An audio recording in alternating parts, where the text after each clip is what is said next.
Apêndice. A atitude dos pais da Igreja com relação a espíritos malignos. Capítulo 2. Tertuliano diz, em sua apologia dirigida aos dominadores do Império Romano, que uma pessoa que está claramente sob possessão demoníaca seja trazida diante de seus tribunais.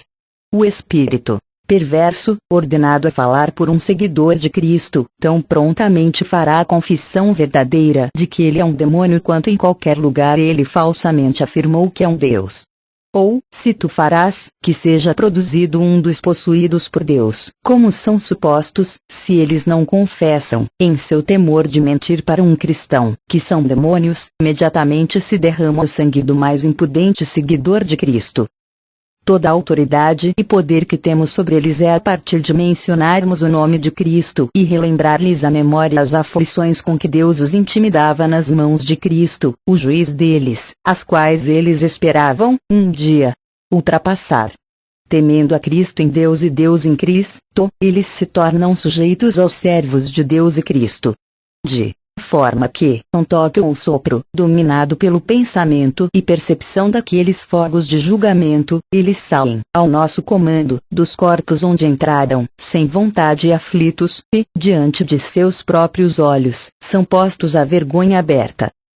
Justino Mártir, em sua segunda apologia dirigida ao Senado romano, diz: há inúmeros endemoninhados por todo o mundo e em tua cidade, muitos de nossos homens cristãos, exorcizando-os no nome de Jesus Cristo, que foi crucificado sob Pôncio Pilatos, curam, deixando o demônio possuidor impotente e tirando-lhe dos homens, apesar de os homens não poderem ser curados por todos os outros exorcistas ou por aqueles que usam encantos e drogas.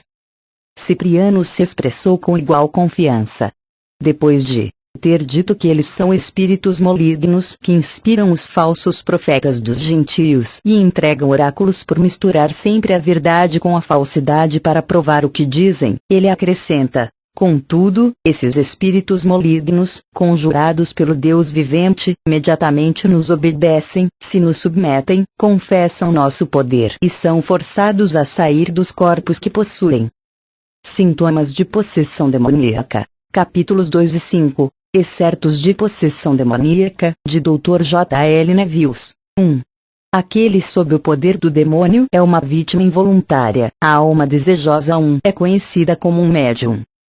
2. A característica principal de demoniomania é outra personalidade distinta no interior.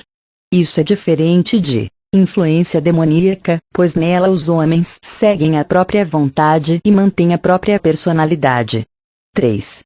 Os demônios têm um desejo por um corpo para possuir, MT 12:43, 8:31, já que isso parece dar-lhes algum alívio, e eles entram no corpo de animais, assim como no dos homens. Há peculiaridades distintamente individuais dos espíritos. 4. Eles conversam por meio de órgão de discurso e dão evidência de personalidade, desejo, temor. No caso de crentes, o consentimento é obtido por trapaça. 5. Eles dão evidência de conhecimento e poder não possuídos pelo sujeito. Na Alemanha, o pastor Blumhardt dá exemplos de demônios falando em todas as línguas europeias e em algumas línguas irreconhecíveis. Na França, houve alguns casos de terem o dom de línguas, falando em alemão, latim, árabe. 6.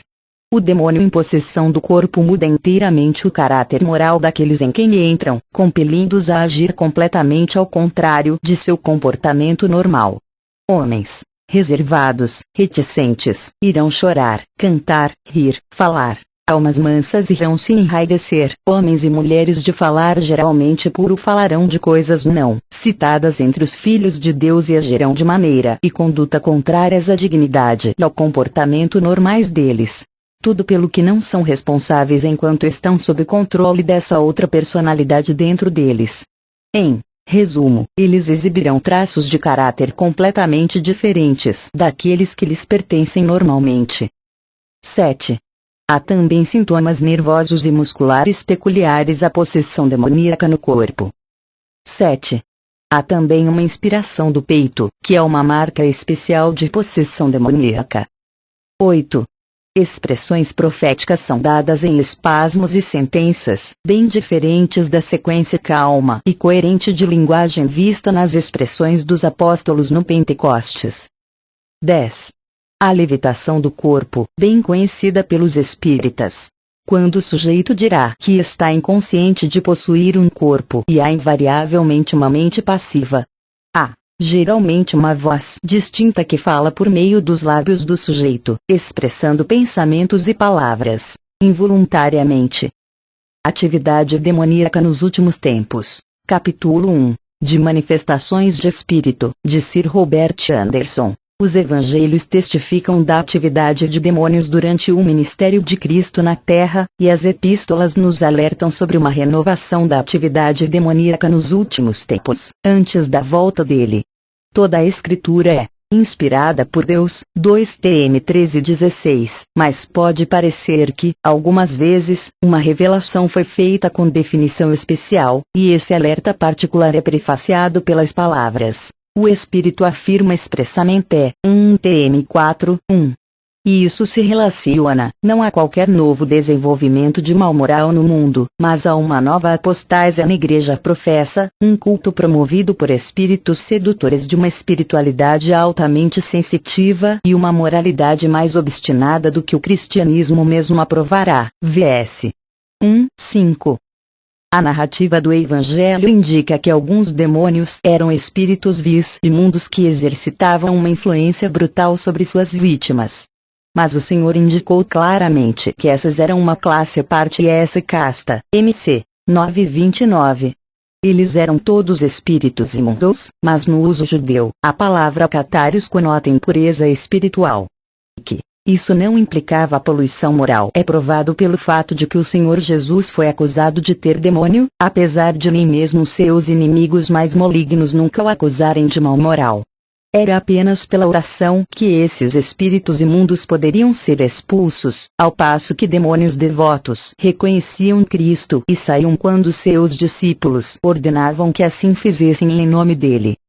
A Fisiologia do Espírito. Capítulo 9, Tomo 2, Excertos de O Homem Primitivo Descoberto, de James Gall. O corpo natural tem seus sentidos, o espírito também tem seus sentidos. Há sentidos interiores ocupados, examinando e julgando, aprovando e condenando, se alegrando e se entristecendo, esperando e temendo, de certo modo deles mesmos, os quais nenhum sentido corporal pode imitar.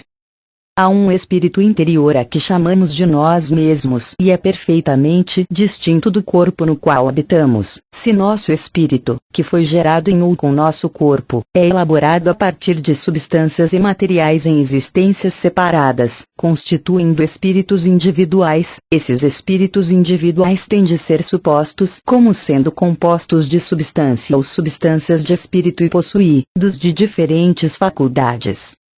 Nossa própria linguagem implica que o espírito humano é um organismo composto de partes mutuamente relacionadas, que, apesar de individualmente diferentes, são genericamente as mesmas.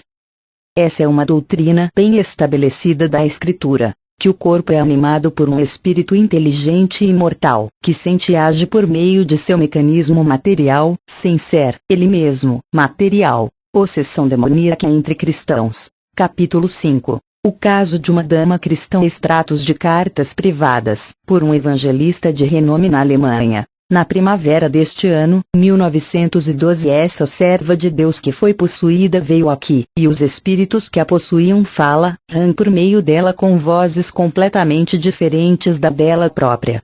Eles falariam, por meio dela, as blasfêmias mais terríveis contra Deus e contra nosso Senhor Jesus Cristo e profetizariam com relação à Igreja. Muita oração foi feita por ela e com ela. Quando o furor vem sobre ela, ela é horrivelmente sacudida e bate-se ao redor da sala, e faz com que ela uive como um cachorro e suas mãos cerradas, sua face se distorcia com horríveis contorções, etc. Mas o maravilhoso para todos é que, apesar do furor estar sobre ela todos os dias, e algumas vezes uma, duas ou mais vezes num dia, sua saúde é perfeita, ela dorme bem e no intervalo é a cristã com o mais amável espírita. Mais tarde. Essa irmã não é alguém que não tem fé. Ela está bem firmada na mesma fé e tem a mesma luz que nós temos, mas temos aqui algo que tem a ver com um demônio, do tipo que nunca encontrei antes, nem li a respeito.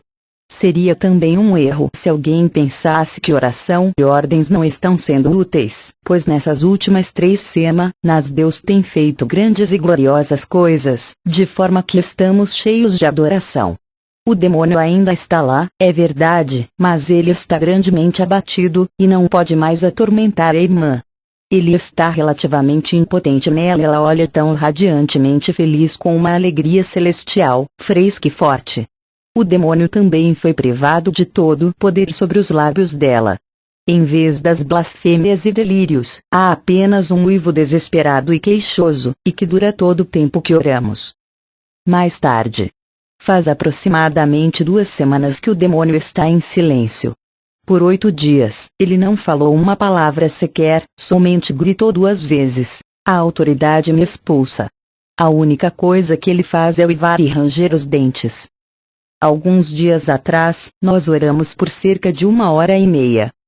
Dessa forma, isso continua agora por 10 ou 14 dias. Há apenas esse clamor terrível, como se estivesse em grande temor. Não há qualquer blasfêmia nem maldição contra Deus, não há mais declaração de ameaças, e todos os ditos de que ele não partiria, de que isso não o agradava, tudo isso cessou. Em vez de terríveis delírios e acessos de raiva, há agora o uivo desesperado, frequentemente um grito horrível como se de temor, e a irmã está quase livre do demônio que a atormenta. O demônio deve ter recebido um terrível golpe de Deus, de forma que suas blasfêmias foram silenciadas. Foi assim a última noite. Quando oramos, o clamor desesperado começou imediatamente e senti mais uma vez o impulso para ordenar ao demônio, em nome do Senhor Jesus, que saísse. Ele, então, deu um grande movimento brusco, ele tremeu, uivou, estendeu as mãos como se pedindo misericórdia e nos implorando que não fizéssemos aquilo, mas não foi permitido que ele falasse uma só palavra. Mas seguiu uma reação forte e vômito, e isso se repetia sempre que eu ordenava no nome do Senhor Jesus que ele partisse. É claro que precisamos continuar orando tão seriamente, mas uma vez Deus já fez tais grandes coisas e se continuamos orando, o último golpe será dado. O demônio terá de partir. Nota: mais detalhes desse caso são dados em texto Strongman Spoiled, O Homem Forte Destruído, por A.R. Abershon, publicado por Morgan E. Scott, Londres. A senhora está agora totalmente liberta, e foi capaz de retornar ao trabalho da missão. É afirmado claramente que suas faculdades mentais estavam intactas e ela era capaz de preparar todas as contas e balancete da missão em que esta vai engajada, não muito antes de os ataques se tornarem manifestos. Nesse livro, o reconhecimento, por parte do demônio, do poder e autoridade cedido àqueles que lhe ordenavam e aos outros espíritos para partirem é surpreendente. O espírito em possessão disse: essa autoridade que eles reconheceram agora é algo terrível para o inferno. Suplicando por misericórdia em outro tempo, o espírito disse: pare com sua ordem. Por 3 semanas, tenho sofrido tormentos insuportáveis por causa disso. Não diga para ninguém que temos de nos submeter à autoridade. Essas orações de crentes, eles sempre oram, eles não têm mais medo. A obra de espíritos malignos em ajuntamentos cristãos 1. Suposta convicção de pecado por espíritos enganadores 2. Capítulo 6. Reuni-me com um número de irmãos e irmãs por toda uma semana cada mês, em oração a Deus para que derramasse mais de seu espírito, dons e poder. Depois de ter feito isso por algum tempo com grande seriedade, tais manifestações poderosas e maravilhosas de Deus e de seu Espírito Santo, aparentemente, ocorreram, e não mais duvidamos de que Deus havia ouvido nossa oração e de que seu Espírito havia descido em nosso meio e em nosso ajuntamento. Entre outras coisas, esse espírito, que pensamos ser o Espírito Santo, usou uma garota de 15 anos como seu instrumento, por meio de quem todos os que pertenciam ao nosso ajuntamento e tinham qualquer pecado ou peso de consciência tiveram isso revelado ao ajuntamento. Ninguém podia permanecer na reunião. 2 por Herseutz, um evangelista de renome na Alemanha. Com qualquer peso de consciência sem ser revelado na reunião por esse espírito. Por exemplo, um senhor de estima e respeito da vizinhança veio à reunião e todos os seus pecados foram expostos na presença de todo o ajuntamento pela menina de 15 anos. Logo após, ele me levou para uma sala adjacente, muito quebrantado, e admitiu para mim, com lágrimas, que havia cometido todos aqueles pecados que a garota havia exposto. Ele confessou isso e todos os outros pecados conhecidos por ele. Então, veio novamente para a reunião, mas mal havia entrado quando a mesma voz disse para ele: "Ah! Você ainda não confessou tudo. Você roubou 10 moedas, e isso você não confessou." Em consequência, ele me levou novamente para a sala adjacente e disse: "É verdade, também fiz isso." Esse homem nunca havia visto essa menina em sua vida nem ela o havia visto. Com tais eventos, foi espantoso como um espírito de santo respeito veio sobre todos na reunião e havia algo controlador que somente pode ser expresso nas palavras: "Quem dentre nós habitará com o fogo devorador? Quem dentre nós habitará com chamas eternas?" Is 33:14. O temor surpreendeu os hipócritas. Havia espírito muito sério de adoração, e quem poderia duvidar quando mesmo o forte era quebrado? E ninguém se atrevia a permanecer na reunião caso fosse um impedimento. E, contudo, tínhamos de desmascarar esse espírito que tinha produzido essas coisas, e que tomamos como sendo o Espírito Santo, como um terrível poder das trevas. Eu tinha um espírito inquieto de desconfiança que não podia ser vencido. Quando tornei isso conhecido pela primeira vez a um irmão e amigo mais velho, ele disse: "Irmão Seitz, se você continua a nutrir descrença, você pode cometer o pecado contra o Espírito Santo, o que nunca será perdoado." Aqueles foram dias e horas terríveis para mim, porque eu não sabia se tínhamos a ver com o poder de Deus ou com um espírito disfarçado de Satanás, e a única coisa que estava clara para mim, especificamente, é que eu e essa reunião não deveríamos deixar-nos ser guiados por um espírito quando não tínhamos luz clara e confirmação se esse poder era de cima ou de baixo. Por isso, levei os irmãos e irmãs da liderança para a sala do andar superior da casa e tornei conhecida a eles minha posição e disse que tínhamos todos de clamar e orar para que fôssemos capazes de provar se isso era um poder de luz ou de trevas.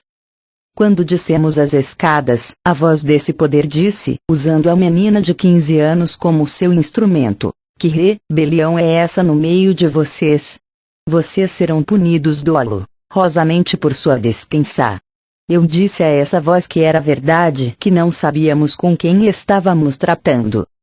Mas queríamos tomar aquela atitude, de que se fosse um anjo de Deus ou Espírito de Deus, não pecaríamos contra ele, mas se fosse um demônio, não seríamos enganados por ele. Se você é o poder de Deus, você estará de acordo se manusearmos a palavra de Deus. Provai os espíritos se procedem de Deus. 1 João 4:1. Todos nos ajoelhamos clamamos e oramos a Deus com tal seriedade que Ele teve misericórdia de nós e nos revelou, de alguma forma, com quem estávamos tratando.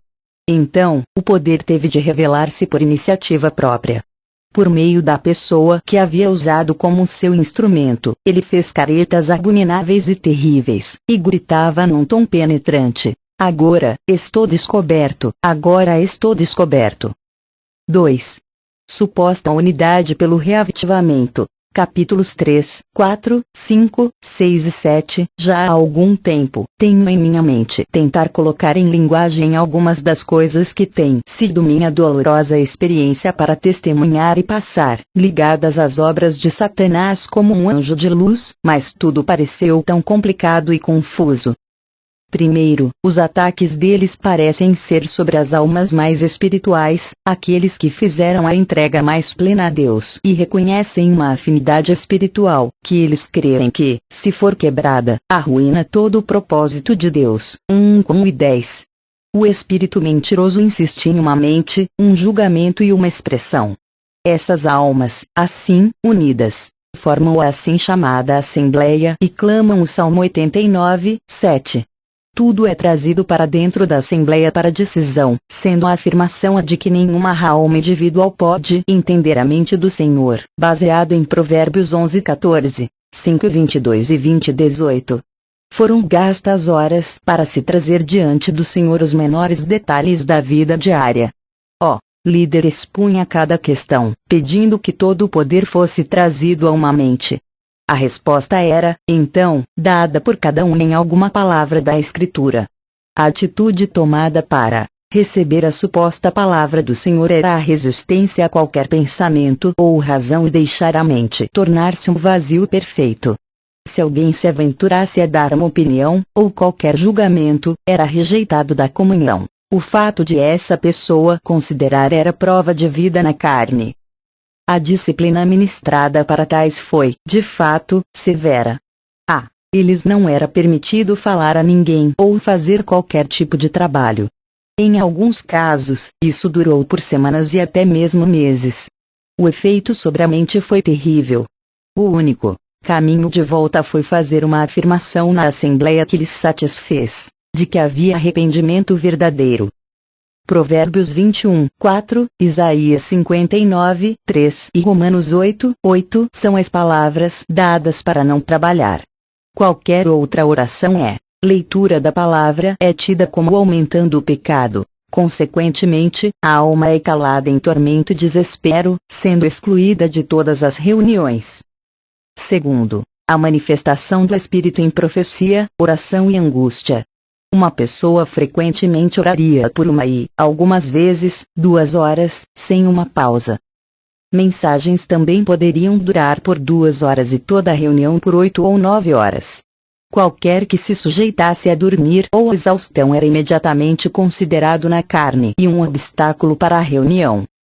A angústia era manifestada pelas lágrimas, gemidos e contorção do corpo, e com alguns isso era exatamente como ataques histéricos e poderia durar por horas. Isso era grandemente encorajado como sendo o meio pelo qual Deus trabalharia para a libertação de almas, e aqueles que não chegavam a essa manifestação eram julgados como preservadores da própria vida, não almejando deixar ir, amantes de si mesmos, e se cria que quando todo o grupo estava unido sob a assim chamada manifestação do Espírito, então, Deus avançaria em reavivamento. Eu poderia dizer aqui que tudo isso começou com uma reunião de oração noturna pelo reavivamento, sem limite quanto ao tempo. O temor paralisante de resistir a Deus por qualquer falta de submissão e evitar a cruz por uma indisposição para sofrer influência à alma, e ela não se atrega a se sujeitar a um pensamento contrário à mente de Cristo na Assembleia. 4. Supostas manifestações do Espírito Santo, capítulo 5. De um livro recentemente publicado, considerado como contendo as próprias palavras do Senhor Jesus, ditas por meio de alguns de seus filhos, e escritas como faladas na primeira pessoa, o seguinte extrato breve é tomado mostrando o extrato do controle mediúnico por espíritos enganadores, os quais alguns creem que sejam a obra do Espírito Santo. Supõe-se que o Senhor Jesus disse: as manifestações do Espírito, em algumas coisas, são muito estranhas. Algumas vezes, ele torcerá o corpo dessa ou daquela forma e o significado é obscuro para você. Quero que você conheça algumas coisas sobre essa parte da obra do Espírito. Quero que você veja que elas não são inúteis.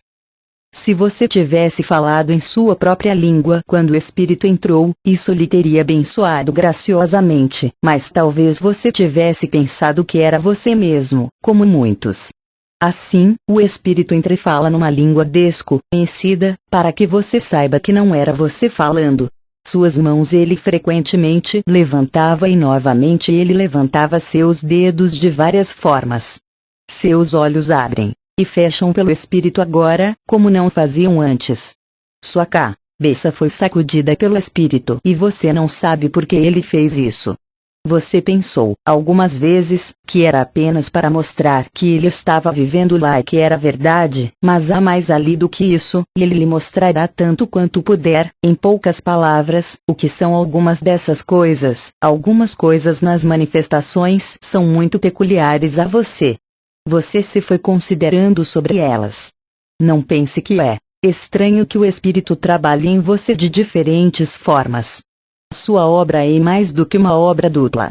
É multi. 3. Esse livro está circulando entre os crentes mais profundamente devotos e é tido por alguns como de valor similar ao da Bíblia. Né? Plá. Isso está embaraçando muitas mentes. Eles veem o espírito sacudindo. Eles o ouvem cantando. Eles o sentem rindo e, algumas vezes, são provados com suas várias contorções e sacudidas, como se ele fosse rasgá-los em pedaços. Algumas vezes, ele está imitando animais em vários sons e feitos. Esse tem sido todo o mistério para os santos. Sua obra, eu afirmo, é múltipla. Ele busca, em alguns, mostrar-lhes que eles são todos um com os outros, em toda a criação. Se ele mostra a você, por fazer um barulho como de um animal selvagem, e que você é como aquilo, você não pode desprezar sua maneira de trabalhar, pois o Espírito Santo sabe por que faz isso. Ele faz esses barulhos nos animais. Não pode fazê-los em você. Luz sobre experiências anormais 4. Extrato de um livro publicado em alemão por Erloman. Texto traduzido do alemão. Assim como numa caricatura, as características ressaltadas do verdadeiro quadro devem ser achadas, de forma que uma semelhança é clara e os fenômenos que encontramos nos sistemas pagãos, na assim chamada teosofia ou novo budismo, no espiritismo, etc., parecem-se, em alguma extensão, com as manifestações divinas trazidas à tona pela obra do Espírito Santo sobre o espírito do homem. Elas também produzem revelações e profecias, falando e cantando em línguas, curas e milagres. É importante estudarmos esse assunto para encontrar uma resposta à questão quanto a como esses fenômenos são produzidos. Dispensa explicação o fato de que eles não são manifestações do Espírito Santo. As investigações numerosas e exatas que estão sendo feitas em nosso dia sobre o assunto estão nos dando discernimento crescente sobre a esfera trevosa. Poderes e possibilidades têm sido descobertos no homem, o que, até agora, tem sido totalmente inesperado. Eles são designados poderes subliminares 13 e falamos de subconsciência 6. 4. Extraído da revista Teu Ver Comer, de 1/91/0. Né? Que ocorrências físicas acompanham esses fenômenos? Os centros nervosos mais baixos, o sistema ganglionar ou nervos vegetativos, como são chamados, que tem seu lugar principal na região ao redor da cavidade do estômago, são estimulados à atividade crescente. Ao mesmo tempo, a região central do sistema nervoso mais elevado, o sistema cerebral, que, num estado normal das coisas, está entre a percepção e a ação conscientes, se torna paralisada. Há uma reversão da ordem natural. Os nervos mais baixos adquirem a tarefa dos mais elevados, um tipo de compensação. Esse estado de coisas chega a acontecer negativamente, pelo órgão mais elevado perdendo sua supremacia natural sob a pressão de doença, artificialmente, pelo hipnotismo, autossugestão, etc., e positivamente, pelos nervos mais baixos sendo, de alguma forma, estimulados artificialmente para a atividade crescente, onde eles obtêm o controle. Esses nervos, então, exibem capacidades que nossos órgãos comuns dos sentidos não possuem. Eles recebem impressões a partir de uma esfera normalmente fechada para nós, tais como clarividência, pressentimentos, profecia, falar em línguas, etc. O adivinhador muçulmano de Jalal-ed-Din Rumi descreve o estado de transe como se segue: meus olhos são fechados e meu coração está no portão aberto. Ana Catarina Immerich disse: 5 Vatishmana os chamava de o poder latente da alma. Em sua clássica obra homônima sobre o assunto, publicada por esta editora, ele apresenta exaustivo material sobre as falsificações produzidas por esse poder e o perigo que ele traz ao povo de Deus. 6 J. Grasset, Lie Psichismo Inferior, 906, escreve: os procedimentos físicos caem em 2 grupos. 1. Aqueles de uma ordem mais elevada, conscientes, voluntários, livres. 2. Aqueles de uma classe mais baixa, inconscientes, mecânicos, involuntários.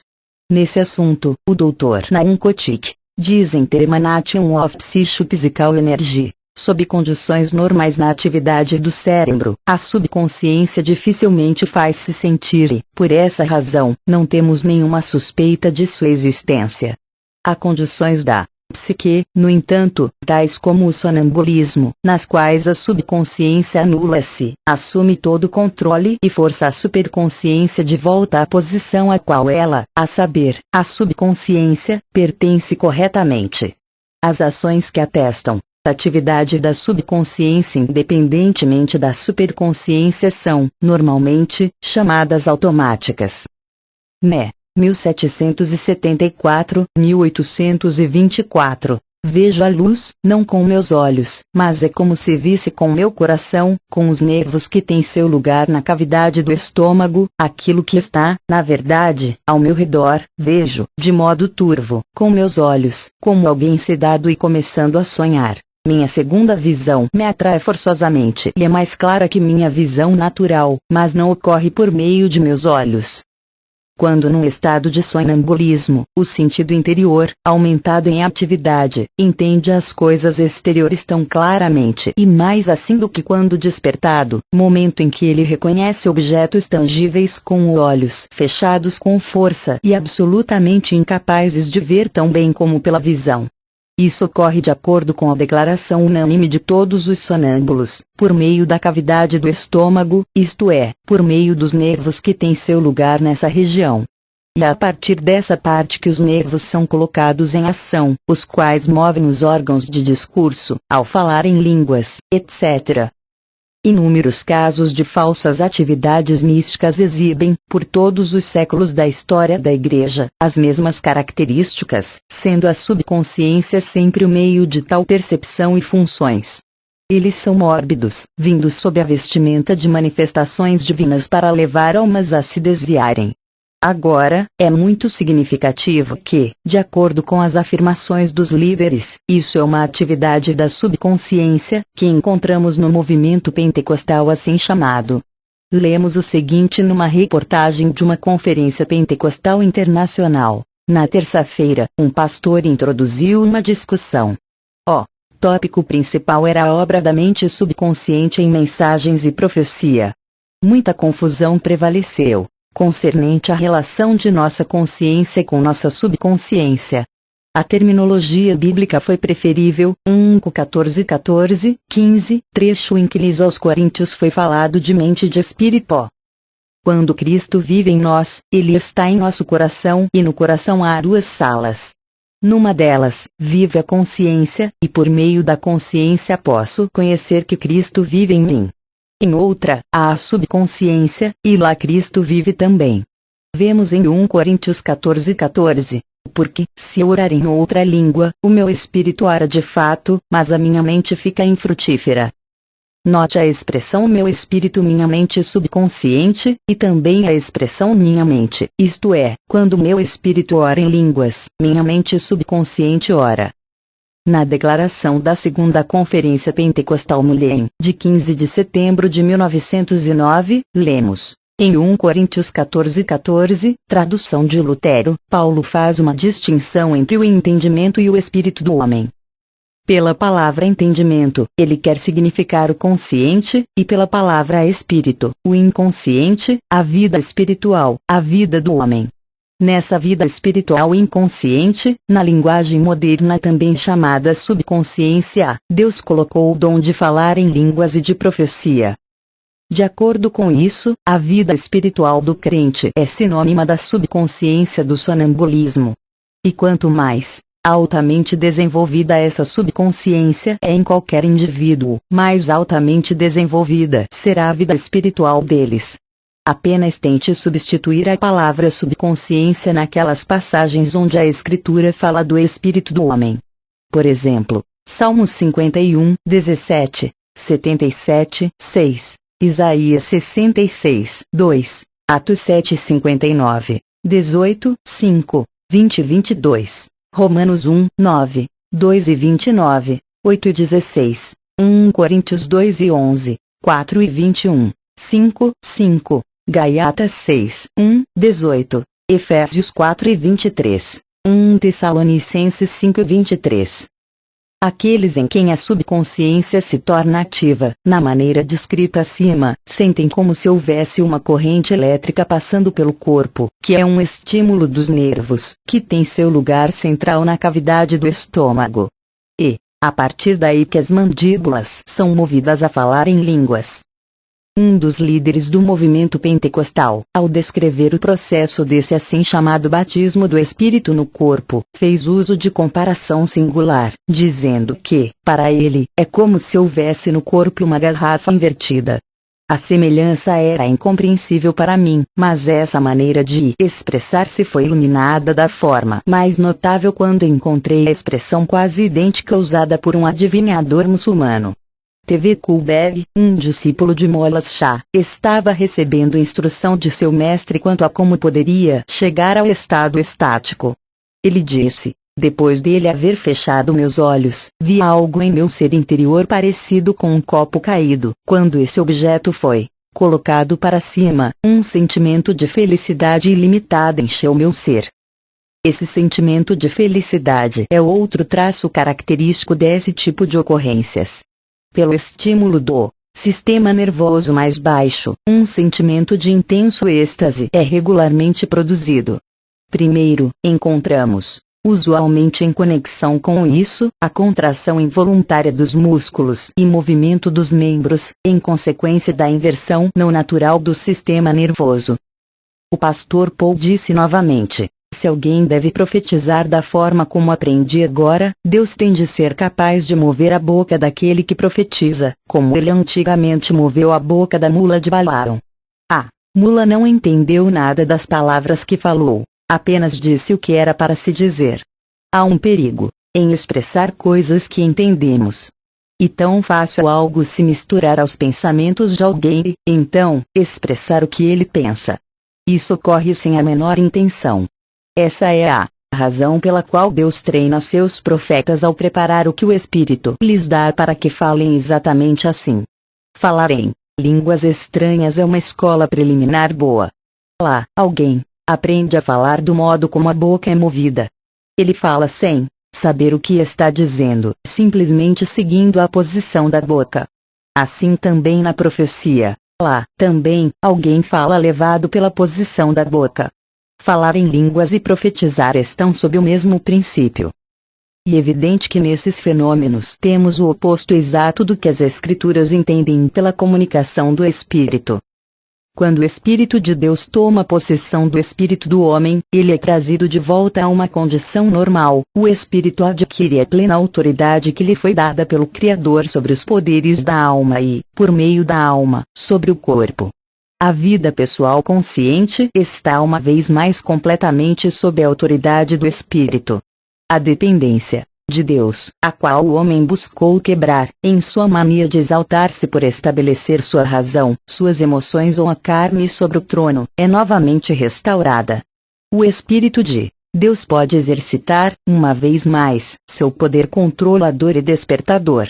Os feitos da carne são levados à morte pelo Espírito, os poderes e dos dons do Espírito são desenvolvidos, o homem se torna espiritual, cheio do Espírito Santo. Nota da Sra. Penny Lewis, editora da revista T.H.L. Vercomer. A luz dada por Erlomon abrirá os olhos de muitos crentes perplexos e lhes dará entendimento inteligente de muito do que lhes tem afligido e causado dolorosa divisão entre os mais devotos filhos de Deus. Isso confirmará também as afirmações que temos feito com relação à obra de espíritos malignos na circunferência de um crente, ao mesmo tempo que, até a extensão de sua consciência, ele pode não saber nada contra si mesmo diante do Senhor, pois Satanás e seus emissários estão bem alertas das leis do corpo humano e trabalham nessa linha, despertando e estimulando a vida natural, sob a aparência de ser espiritual. A falsa concepção de entrega como sendo a sujeição do corpo ao poder sobrenatural, com a mente parando de agir, é a sutileza mais elevada do inimigo e é exposta como tal neste livro, pois produz, como Erlomon explica, a paralisia do sistema cerebral, ou seja, da ação da mente, e permite aos nervos vegetativos o pleno controle e atividade, estimulados pelos espíritos malignos, pois o Espírito Santo habita interiormente e age por meio do Espírito do do homem e não por meio de outro centro nervoso, ambos os quais devem estar sob controle do espírito. Temos apontado várias vezes que clamar pelo sangue não nos pode proteger do inimigo se, de alguma forma, lhe é dado terreno. Por exemplo, se os nervos cerebrais param de agir por deixar a mente ficar vazia. E os nervos vegetativos são despertados para agir em lugar deles, de forma que os últimos são estimulados para dar tremores e torrentes de vida por meio do corpo. Nenhum clamor do precioso sangue de Cristo impedirá essas leis físicas de agirem quando as condições para a ação são preenchidas. Com isso, surge o fato estranho que deixou muitos perplexos, de que experiências anormais manifestamente contrárias ao Espírito de Deus ocorreram enquanto a pessoa estava seriamente repetindo palavras sobre o sangue. Além do mais, o estímulo dos nervos vegetativos para tal atividade anormal de correntes de vida aparecerem para ser derramadas por todo o corpo, com o inimigo sugerindo, ao mesmo tempo, isso é divino, amortece a mente e a deixa inerte para agir. Causa um desejo por mais vida divina naquele que recebe e leva ao perigo de ministrar-se ou disso a outros, e tudo que segue conforme esse caminho é seguido em honesta fé e confiança de ser especialmente avançado na vida de Deus.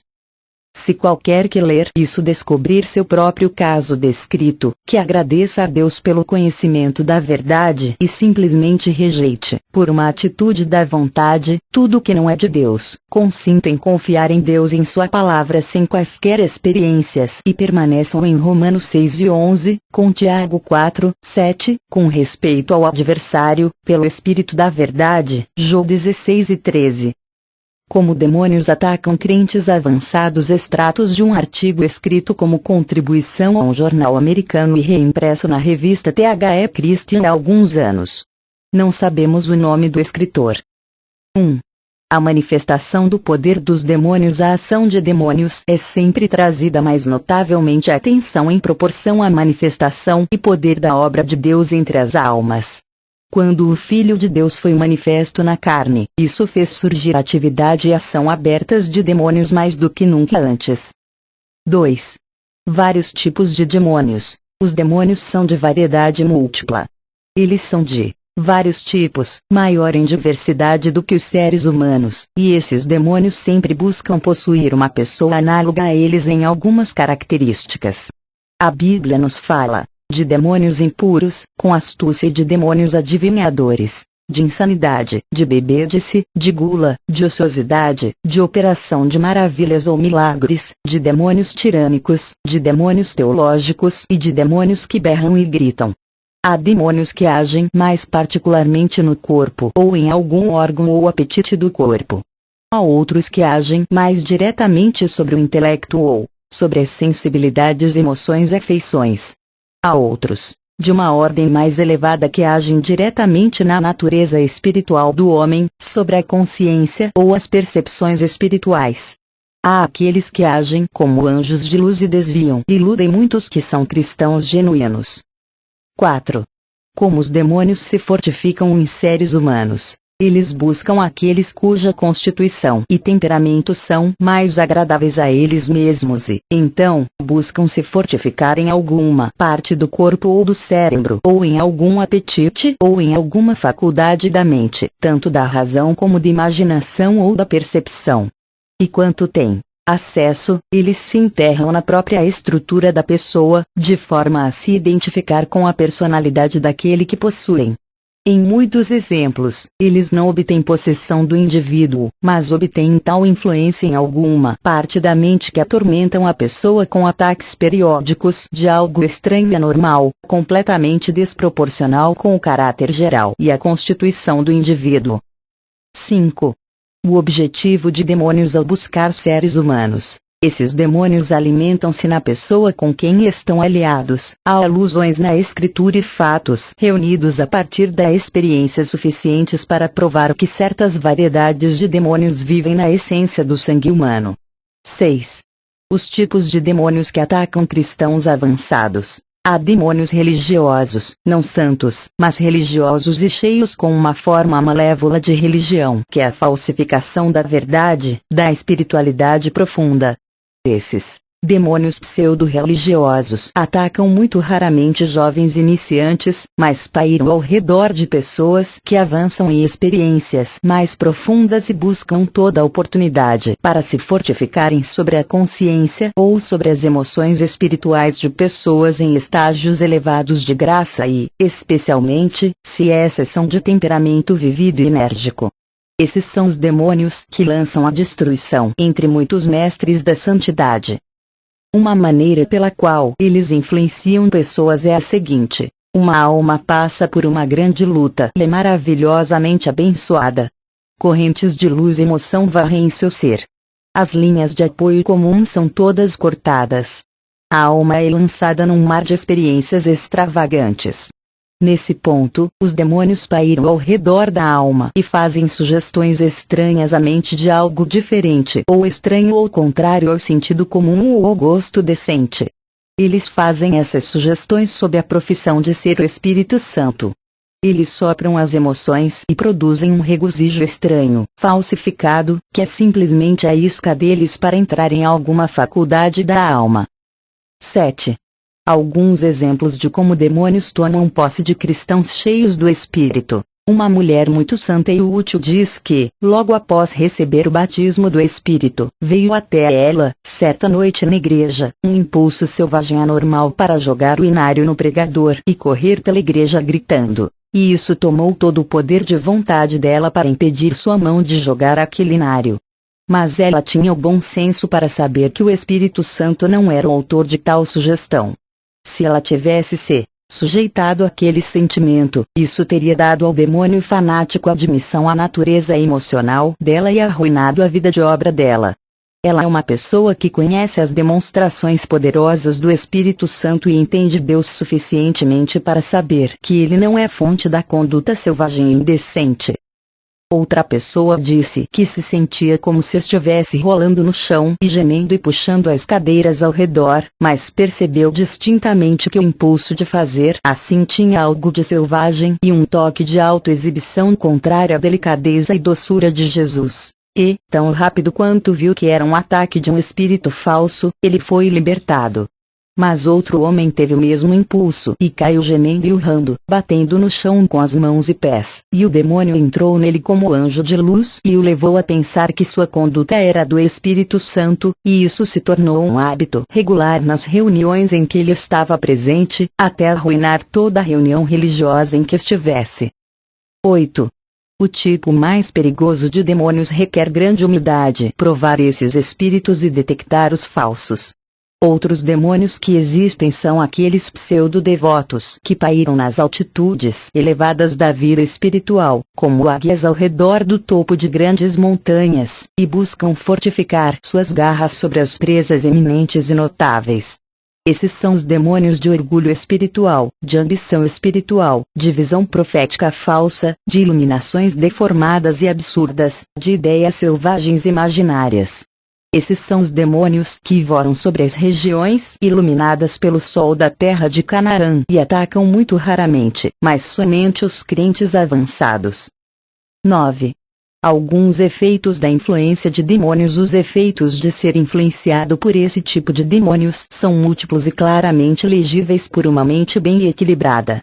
Eles levam as pessoas a fugir para dentro de coisas que são estranhas e tolas, irracionais e indecentes. Isso os leva a adotar uma voz ou som peculiar ou grito não natural ou algum sacudir do corpo, ou tal influência é manifestada pelas heresias peculiares na mente, das quais há uma variedade desconhecida.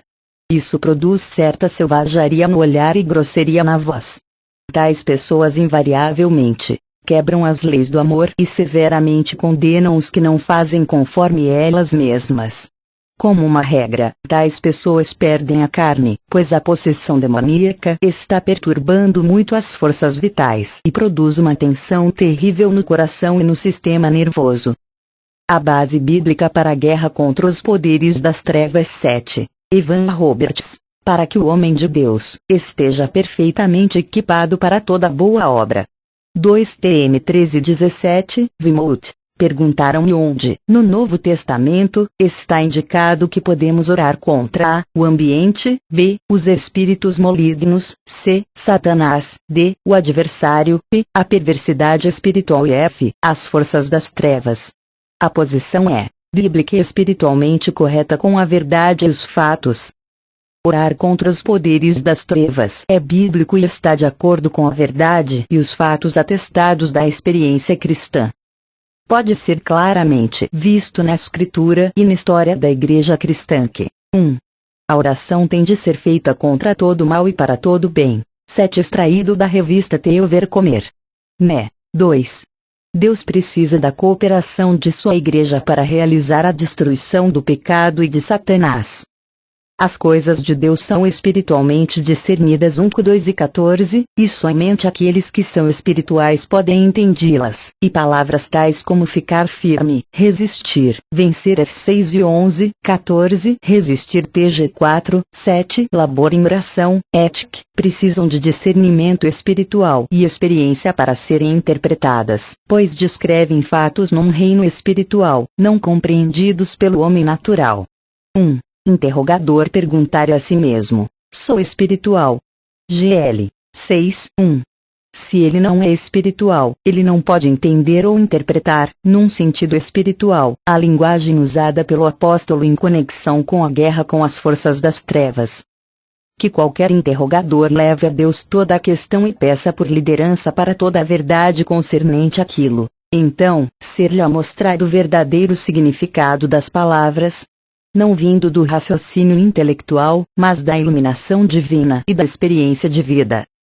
Há uma visão e uma interpretação naturais da luta de fé, tão frequentemente citada nas epístolas de Paulo, a qual tem sua fonte na sabedoria natural e é parte do velho homem não crucificado. Isso impede o recebimento do conhecimento espiritual dado pelo Espírito Santo. Mas o homem espiritual ensinado pelo Espírito Santo discerne todas as coisas. 1, 2 e 15, RC. Tome a palavra luta. Qual é o significado de luta física na esfera natural? O objetivo de alguém que está lutando com outro é que deve derrubar seu oponente e mantê-lo sob si. Isso é corpo lutando com corpo. A luta espiritual significa também a destruição dos poderes das trevas e a manutenção deles contidos, e isso por qualquer meio lícito você pode usar. E nisso a oração não é um fator na destruição do diabo. Tome a palavra resistir. Ela não é uma resistência física, tal como corpo com corpo. Ela pode significar uma resistência intelectual, como com Cristo no deserto respondendo ao diabo, mente para mente, mentira com verdade, tentação com vitória, escritura com escritura e uma citação equivocada da escritura com a citação correta da escritura. A resistência pode também ser pela mente, em defesa do corpo, como foi o caso com Cristo na primeira tentação do diabo, quando o tentador disse: torna essas pedras em pão e satisfaz, assim, tua necessidade física. E Jesus respondeu: está escrito Mt 4, 3, 4. Há também uma resistência pelo Espírito, não contra a força física nem contra pensamentos expressos, mas puramente contra a força espiritual maligna. Não há lugar para luta física na esfera espiritual, pois o corpo naquela esfera não está dominando, mas está dominado 8. Mas há uma luta intelectual e espiritual, e isso pode ser uma luta para o corpo, para a alma e para o espírito e para tudo pelo que o diabo possa contender, tanto dentro como fora do homem. O espírito e a mente do homem têm de cooperar em resistência contra o diabo e para a proteção do corpo, de forma que o corpo não leve o homem ao pecado.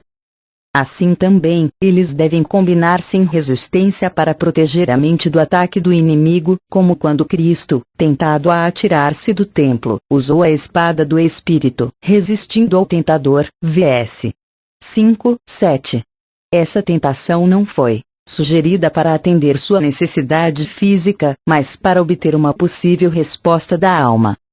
A resistência pode ser para o espírito da mesma maneira. Tudo depende do que o diabo está atacando.